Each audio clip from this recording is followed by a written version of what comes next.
Bonjour à tous, aujourd'hui nous allons parler de la fourmi. Alors je vais essayer un montage un petit peu plus technique que d'habitude, que je vais appeler en fait la squirrel ant.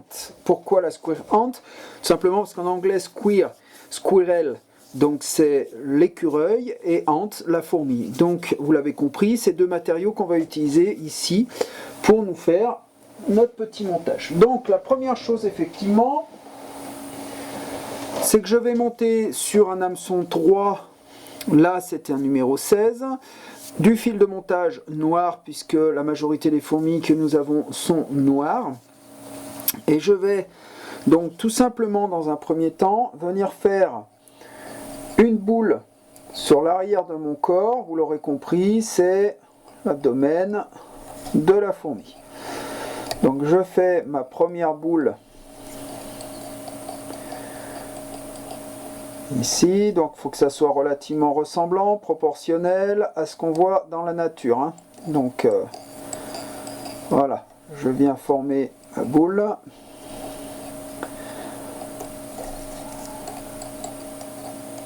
Tranquillement.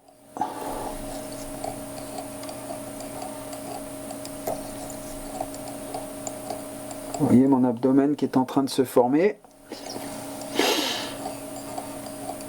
Voilà, tout simplement une jolie boule régulière, comme ceci.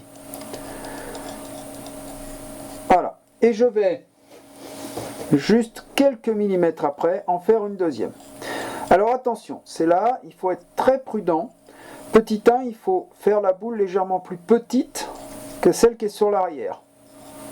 Ça c'est important, pour bien faire la séparation entre l'abdomen et le thorax. D'accord?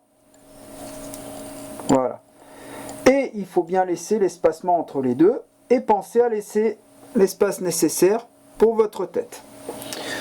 Donc, à ce niveau-là, tout simplement, vous l'aurez compris, je vais utiliser ma résine. Voilà, pour bloquer mon fil et faire le corps le plus lisse possible. Donc je vais utiliser ma petite aiguille pour que ça passe bien partout. Voilà. Et je vais bloquer ma résine avec ma lampe UV. Donc une vingtaine de secondes doivent suffire normalement. Si c'est plus long, c'est que vous avez un problème avec les piles ou avec la résine. Mais normalement, une bonne résine, en 15-20 secondes, elle est bloquée, elle ne bouge plus.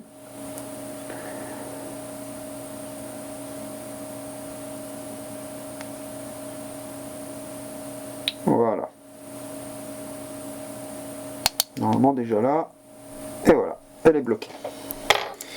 Donc, maintenant, à partir de là, je vais venir faire mon aile en CDC. Tout simplement, hein. Alors vous vous souvenez, je prends ma plume de CDC ocre, je prélève les fibres de chaque côté,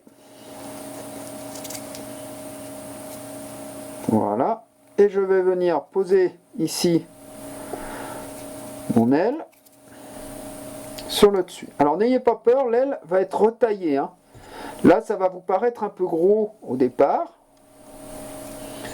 mais on va pouvoir la retailler. Donc je repositionne, vous avez vu à chaque fois, hein, je repositionne mon aile correctement. Voilà. Je viens tailler ici mon surplus. Ok. Je fais une première taille de mon aile, là vous voyez, pour qu'elle soit le plus ressemblant possible. Et surtout la plus équilibrée possible par rapport à une fourmi. Voilà. Alors, je viens bloquer au niveau de la tête correctement. Je reviens légèrement vers la petite boule à l'arrière. Donc vous voyez, mon aile est posée. Maintenant à ce niveau-là, je vais faire ce qu'on appelle une boucle à deux vignes. Donc je prends mon outil sur lequel je ferai peut-être une vidéo un jour, plus particulièrement, qui est mon twister à dubbing. Voilà. Je viens ici faire une petite boucle.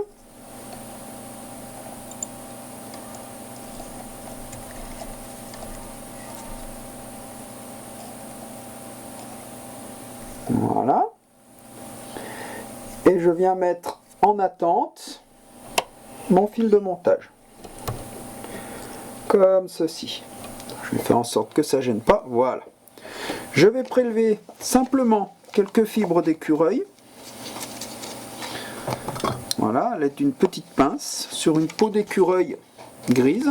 Je prélève simplement quelques fibres. Alors attention, n'en mettez pas trop parce que sinon ça ne sera plus du tout ressemblant. Donc quelques fibres d'écureuil sur ma peau.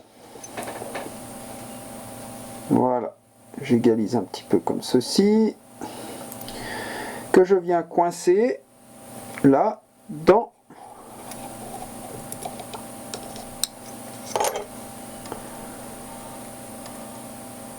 ma boucle à dubbing. Ok. D'accord? Je twiste. Et vous voyez apparaître ce qui va devenir mes pattes. Hop. Voilà. Alors, j'ai récupéré mon fil. Je fais... Alors là, attention, n'en mettez pas trop. Un tour. Un tour et demi, ça suffit. Vous voyez, déjà là, j'ai beaucoup de fibres. Donc, tac, je bloque. Je viens faire ma tête devant.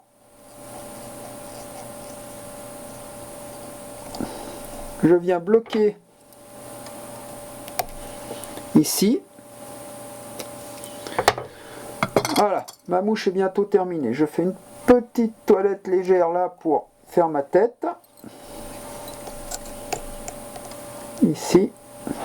Tac. Un nœud final. Pour consolider le tout.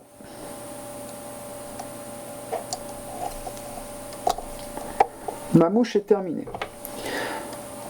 Alors, comme j'ai utilisé des fibres, je vais égaliser juste un petit peu dessous. Donc on voit bien les petites pattes qui sont dessous. Voilà. Je peux égaliser mon aile qui est un tout petit peu trop longue ici.